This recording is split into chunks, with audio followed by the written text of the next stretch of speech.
Hey, it's Matt. Welcome to Rebel 73. We're going to do another review of Shogun, this time episode 3. Now, I haven't talked too much about the historical period. I've talked about a couple little things about Japanese culture and whatever. But, and again, I am not a historian. I'm not saying that I am the guy you should take for as the man on history. But, I did read up on it. Having read this book, this was as I said, my intro into Japanese fandom, as it were. And so I read up on some history over the years and all that.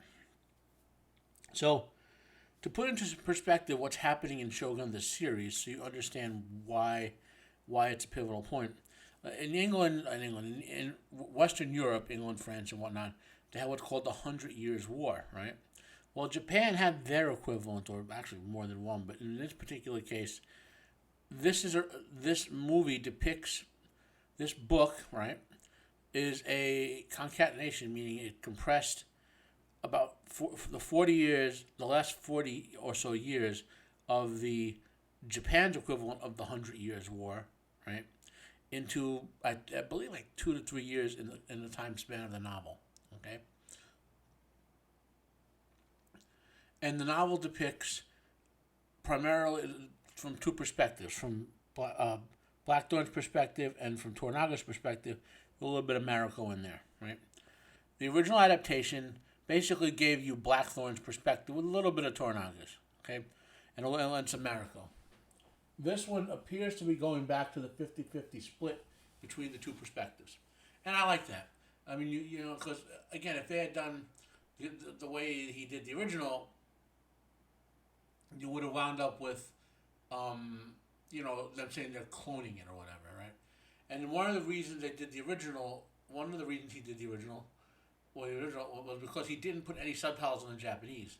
So he wanted you to experience the mystery as Blackthorn learned Japanese, and as he had to use translators, so to experience his sort of perspective more directly.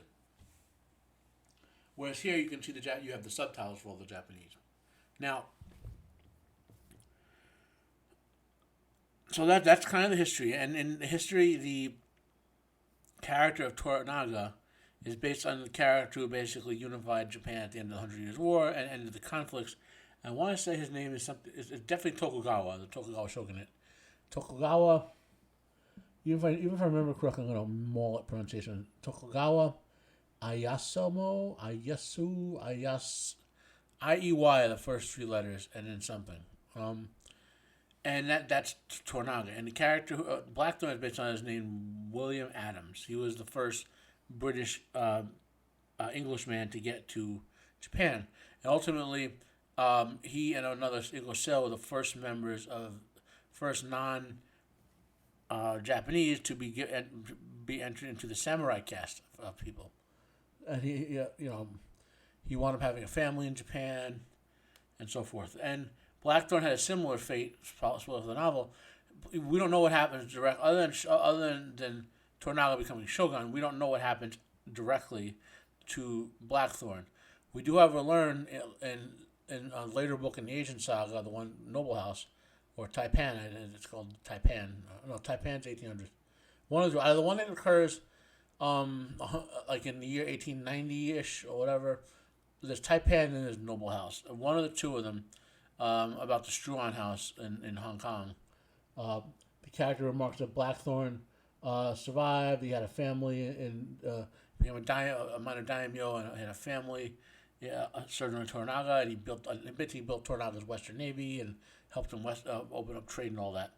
So the character is very impactful on changes. It's a real right, but it does compress things. Like Mariko, for example, the character she's based on, if I recall correctly, died before Adam even became a relevant character. She had to commit seppuku, but because she was Catholic, she refused to do it, and I believe she was executed, and that offense caused problems for Ishida, and that led to the war. His conflict with part of those conflict with Tornaga, and again, it's a more history than I remember. I'm just saying that the history is very complex in a good way. It's worth reading. So now up to episode 3. To this point, Saneda's role, turn as Tornaga, has grown on me. Again, he's in my view, While again, not doesn't have the charisma of Mifune. Just says what's his face, whose name I don't remember. That was the first thing I ever seen him in. Jarvis just says Jarvis has the charisma of Chamberlain. Sneda especially has grown Tornaga as far as through the first two episodes, and this episode I think big when Jarvis really comes into his own as Blackthorn. Now why did it take so long? Well, here's the thing. Remember I said, and this is in the original adaptation, it was mostly from Blackthorn's perspective. So we had a lot more time with Blackthorn to see his character, to get involved with his character. Whereas here, plus we have he's co-maining like he did in the book. You get more characters being displayed. Not Tanabu. I'm reading it in the screen because I'm not gonna remember it. The guy playing Yabu, Tanabu Asano, who I've seen in stuff before. I'm going as right now, but I've seen him in enough stuff to. He was in the 2003 Satoichi film, The Face of Jizo, horrible name. Tokyo Zombie, what else I've seen him in? Red Line. He was Hogan in Thor. That should tell you, He was in. He played the Japanese captain in Battleship, Captain Yuki Nagata. That's a far underrated movie. The Thor sequels, where he died in Thor 2, 47 Ronin, Lupin III, Parasite, he was Goto in the Parasite films, Harmonium, Silence, like I said, I've seen him on stuff and he's a good actor, right? Now, funny enough, the guy who played Yabu in the original adaptation was in Godzilla versus Mothra, right? So, that's why I remembered him. Anywho, so my favorite character in the new adaptation is so far is Yabu. Okay, he's really, even though he was a scoundrel in the first one, and the actor did fine. I think this actor is really embracing this role, and I got the sense of the two timings of Yabu, the scoundrel nature, which is really strong in the novel. He's a really good character in the novel. Okay? Who else? Mariko, I mean, she's kind of bland, I admit. Maybe because I still have, I had such a crush on the original actress. She was, for such a long time, and I still think of her, in a lot of ways. Yoko Shimada, she was, again, a couple of the Japanese things I've seen over the years. I don't remember all the names of, but I watched a lot of Japanese programming, And but she's okay. I mean, again, so that's our character discussion. I'm going on for 8 minutes, so let's just talk through what we see in the episode. It is a big episode. I'll mention why.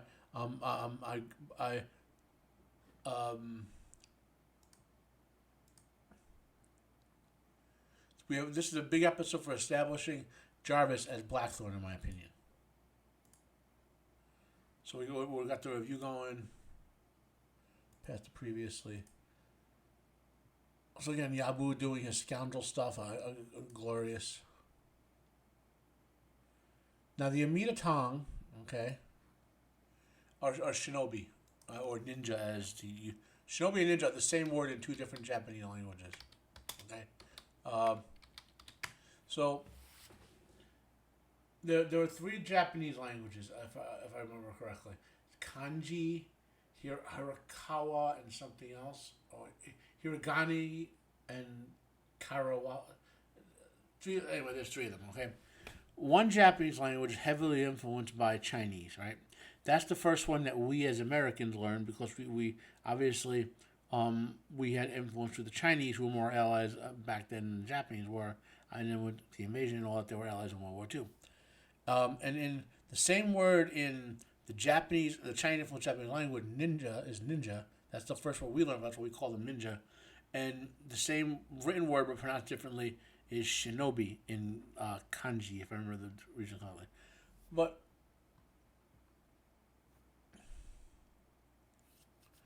basically, the Mitatang are ninjas, okay? Shinobi, right?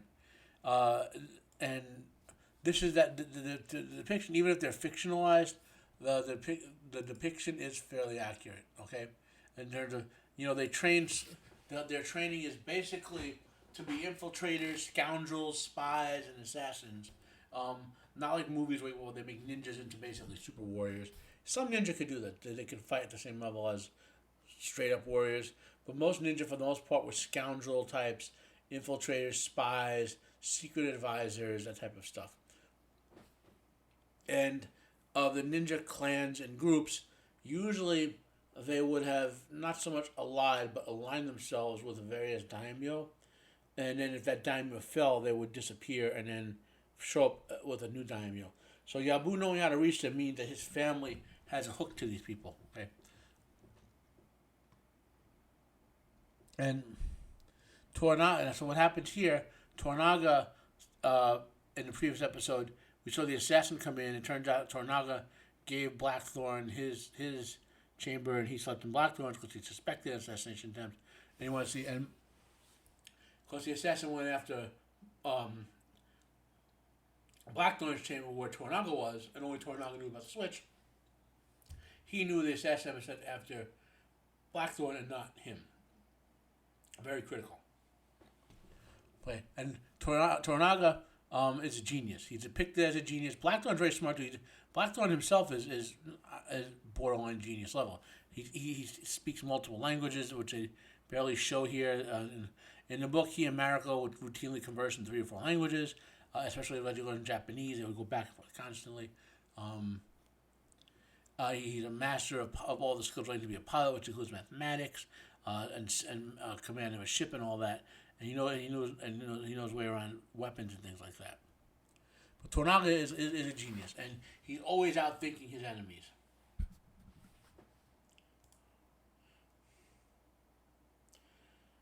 So here now it's important to note. We don't know yet if this adaptation is going to do it. I don't recall that it actually happened in. I recall that it was hinted at but not directly stated in 1980 adaptation. So it's stated overtly in the book. Toranaga knows that Yabu was two-timing, that he was basically wanted to survive this, and he was doing enough for each side to do, in terms of honor and requirement, to maintain his loyalty to Toranaga, while doing enough to the others that he could use it as a way to survive Toranaga's ordered death, right? And Toranaga knew that and was sort of exploiting him, even though Yabu didn't know that he knew that, as kind of a double agent to feed information and stuff to his enemies and things like that.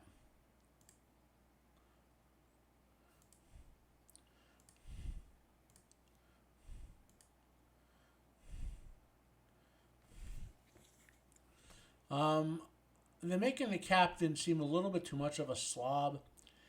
I guess he's a seaman and he'd be a little gruff. This is the one thing I don't like, okay? And it's a common perception about medieval Europeans especially, okay? Our ancestors, while they didn't have the knowledge of hygiene that, say, the Japanese did, they were not dirty people. They wore clean clothes. They did everything they could to get the stink off their bodies that they were capable of doing. From they had been told that bathing was dangerous in some respects, but that didn't mean they didn't clean themselves. So it wasn't like they didn't walk around in deliberately dirty clothing and whatnot, right? So but when you see constantly, you'll see medieval Europeans depicted grubbily and in dark clothing, and it gets the original adaptation gets it right in the sense that. When they had the money, they wore good clothing, Anyway, it's a little pet peeve there.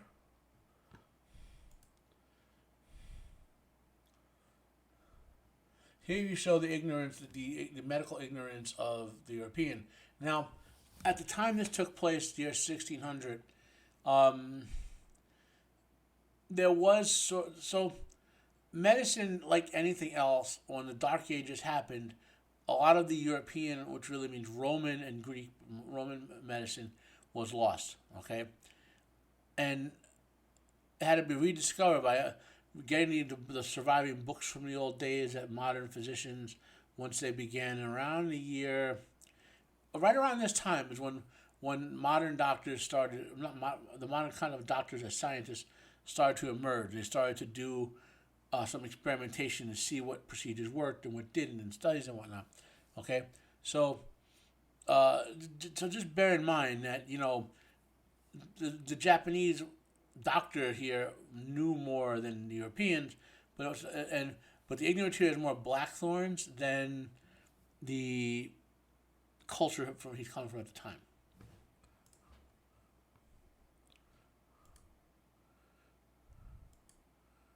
Now, one of the things they're not really highlighting, I have a feeling they just glossed it over. Even though, again, Europeans tried to keep themselves clean as possible, right? They weren't clean to the standard of the Japanese. And he was constantly being told he stinks. Constantly, okay? And he needs to bathe more, to the point where, if I recall correctly, in the novels and in the original adaptation, they started bathing him against his will, briefly. But he shortly realized when he started feeling better, and then he noticed the persistent smell go away, his own smell. He started to notice his own body odor. Once you get rid of it and it comes back, you notice it. He realized the Japanese were right. He adopted Japanese culture in a big way. The real world got end Blackthorn. Okay, so I think this they played for a little bit of humor in the original adaptation and the novel. And I wonder if they're just going to skip it here because of something else I think they changed coming up. So this is Toranaga's adopted granddaughter. We saw in the first episode that her husband had to commit seppuku and he had to kill the baby to kill his line. Now, that's Hiramatsu's granddaughter. So she'll be remarried. That's what the promise said he made to Hiramatsu. Because Hiramatsu has very few descendants. He basically has his son Buntaro, who's married to Mariko. And they only have one child here, but in the real world, she had like 6 kids, So Konaga's promised to remarry her so his bloodline continues. Now this is the meat of the episode, okay? So he plays Buntaro a little differently than the original actor did. And the original actor, I keep wanting to say it's Sonny Chiba, but it's not. Okay, it's Hidekio Takamatsu. Okay, he's been in a bunch of English movies, so you would have seen him around in the '60s. Also, in 1970, he was in The Last Emperor, which that's a really good movie. I haven't seen it. He doesn't have a gigantic filmography, but he has one.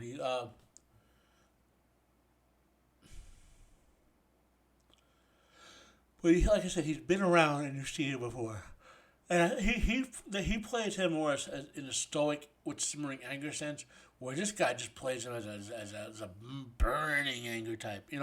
So it's an interesting take.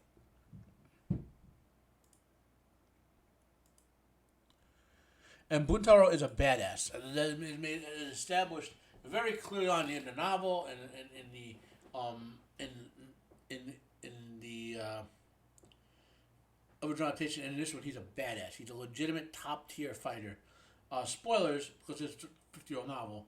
He does not die. And I will say, so if he does stay dead at the end after this episode, it's because they made a deliberate change in the story. Now this is Toranaga, classic Toranaga, misdirection, distraction. Now, so Ishida wants to inspect, and now what happened?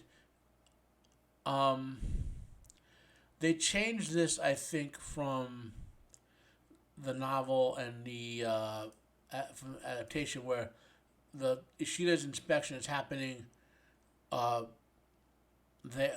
Inside the castle proper, whereas Ishida rode out after them and caught up with them, and leading to Blackthorn doing what he did.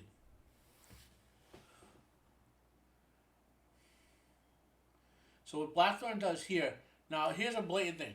I enjoy what he does here, the way he approaches it. If I recall correctly, it's not the way he does it in the novel. In the novel, he fakes having a seizure of some sort.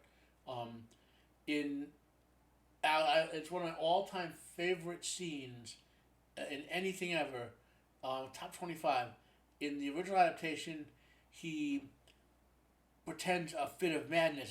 And because no one knows his language, he starts literally singing a seaman's jig and dancing and jumping around. And because no one in the original one, the only people who knew that Tornaga was in there was I believe Yabu and was one person and him because he saw the switch. Even Mariko didn't know, but he says to Mariko, and in the book he tells her in Latin Tornaga's in the in the thing, and what happened is Ashita is there, and now because he's Tornaga's prisoner, right? No, remember how Tornaga's son and grandson had committed suicide for an offense? No one else could kill him but Ishida without committing an offense because it's Ishida's castle and he's socially equal to Tornaga. So he's got the arrow. He's trying to aim down and kill the Anjin, but Mariko is protecting her body and he can't shoot her because she's a high-ranking lady. And he's like, he's just having a fit. He has these sometimes. He'll walk it off and he'll calm down. And it's really a cool scene. It's probably my favorite scene in that whole of the original. It's fun, but I like this scene too because Blackthorn.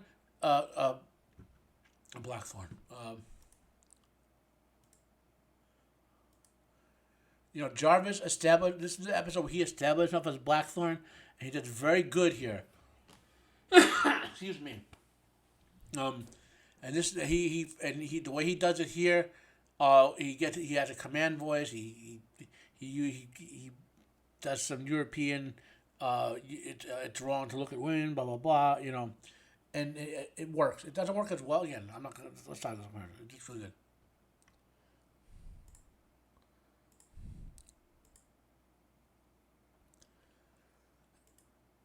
And so we get to the big battle. And I love this whole sequence. It was well done in both movies. Great in the novel. It's actually better in both movies than it is in the novel. I'll put it that way. Now this scene here, we'll get to it. I want to alleviate some people who might be suffering woke derangement syndrome. Will find it.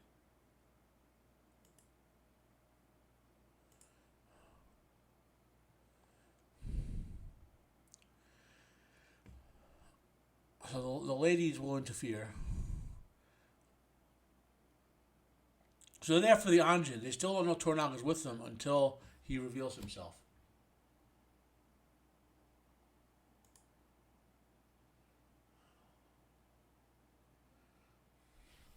And you get a great battle here.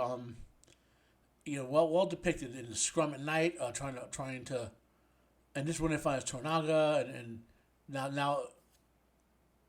Everyone realizes what's going on.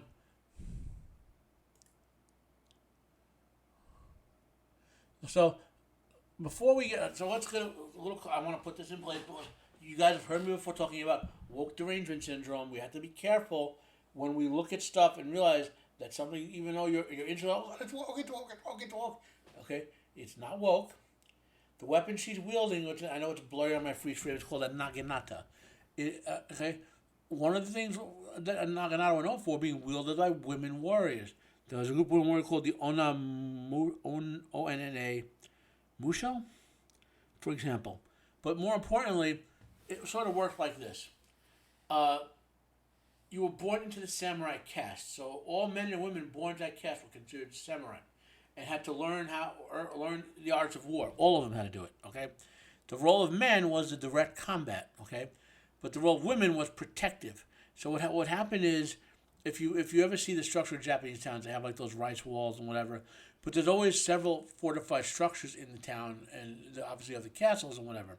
So if the men went off to war, what will be left will be the older men who couldn't go to war, who were still samurai, and the women. And the men will go off to war, and let's say an enemy attacked the fortification, or they attacked the town. The people would collapse into the fortification, and then the women would man the walls with naginata to repel the boarders, and while the few men there would beat any breaches, waiting for it to be relieved by the men coming back. So the women were well trained in use of the naginata, which is a pole weapon with a short blade at the end. Okay, so this is not woke. These are samurai women. They'd be trained in this weapon. So all you can all exhale. This is not woke. This is not woke. And also, if you note how they do it, the director of this was very wise. He did not have them running in and attacking it, the women forming a defensive area and only attacking those who came at them, showing their knowledge of and defensive use of the weapon. Okay? See how they stand their ground? They don't advance. They just stay there and wait to come in. They hold a position. They defend a position. That's their training.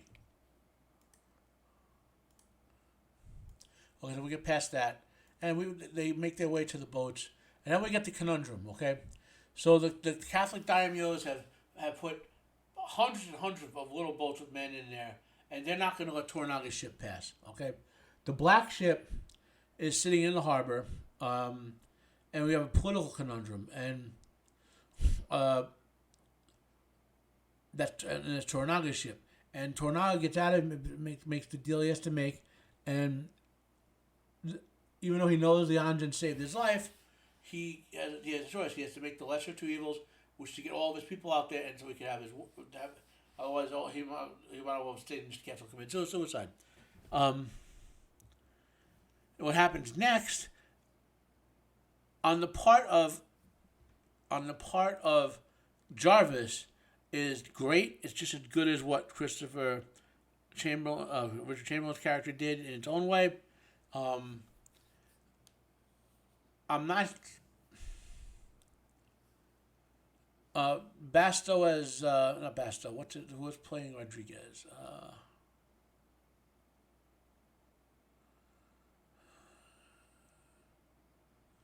It's the guy playing Rodriguez. I can't remember his name. I've never seen him before that I could consciously recall. So Carbonelli. He's I think an Italian. I'm not as enamored of him as Rodriguez yet. It's a great scene, but the version that happened in the original with Chamberlain, which was elevated by their charisma and all that. So, but it is a great scene. Blackthorn using his superior piloting ability to get that ship out, impressing everyone, and then they end, of course.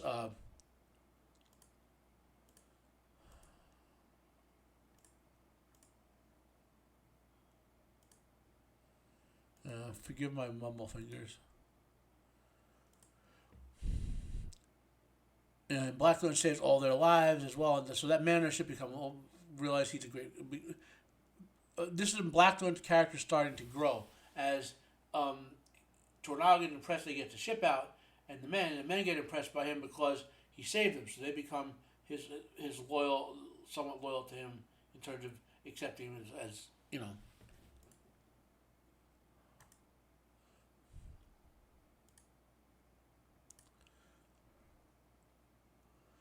And of course, we get the political ramifications. And this is what Toranaga wanted, which is the Catholic daimyos breaking up with Ashida's alliance.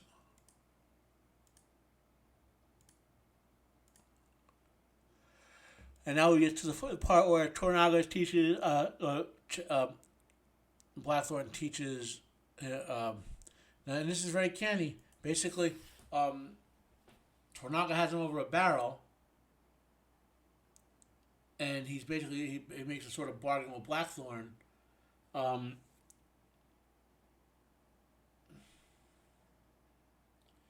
they know that this is hammer and like hammer and a carrot or whatever you call it, where of course it takes a long time to translate, and that long time is all Toranaga wants, because all one can translate really is Mariko, and she won't do unless she's ordered. And he's saying, look, I got this over you. You understand that, and he's saying, well, on the other hand, you could prove valuable to me, and I might take forever to translate them. So Blackthorn gets that here and goes along with it, and that's a great Toranaga's way of saying, look, man, I know you're valuable to me, I respect your accomplishments, and I owe you something for that. But I'm in a situation here where I got to hold something over you. I need you, and I'm willing to overlook this, So it's a great character moment for everyone involved. You can see Mariko, the actress playing, she knows there's a bit of dishonor here because the Anjin has saved his life and he owes him a little bit.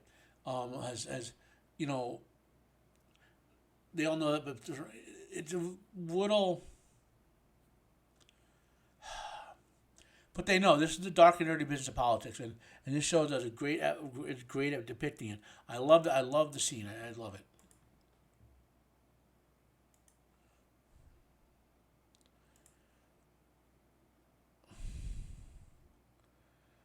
And this is, of course, when you know, one of the things that the Japanese get impressed by when they see him here is he's in tremendous physical shape.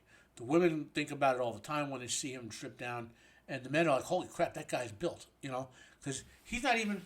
I don't even think this guy's as big as Richard Everything, but Blackthorn has a warrior's body. He's always, you know, and he does know how to fight. Not the Japanese way, but he knows how to fight European sword style with gun and also with and whatnot. He's experienced. Remember, he's an experienced border in terms of ship action. And this is the beginning of the next stage of his and Toranaga form a relationship. The Toranaga believes that when you do stuff with a person, you learn to understand them, and you know. Plus, this is also a way to get him to bathe, in case you didn't figure it out. And it's also a test: will he obey Toranaga? And he knows, you know.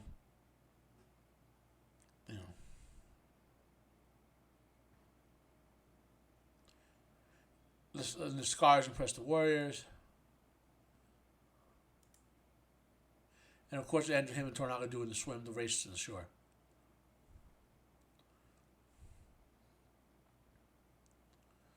And Toranaga named him Hatamoto, which is like kind of like trusted advisor. So again, it's the best episode of the three. It had a lot of great moments. Can I think of any flaws? When I go back and rewatch it, because I probably won't rewatch it until I have all 10 of them and just burn my way through it or whatever in 2 or 3 chunks. But it has. I think the pacing. You could argue the pacing is a little slow, you know, and whatnot. But no, it's still great. This is a great adaptation, 2-3 episodes, and of a great book, which had a previous great adaptation. It's possible to have all of them, you know.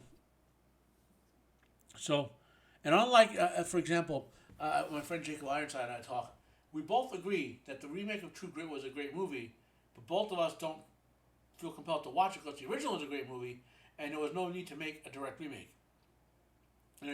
Whereas the remake here makes sense because the original adaptation did not have the Toranaga parts of the novel. It was told from a different way. Whereas this one is going back and forth, telling you both perspectives like the book did.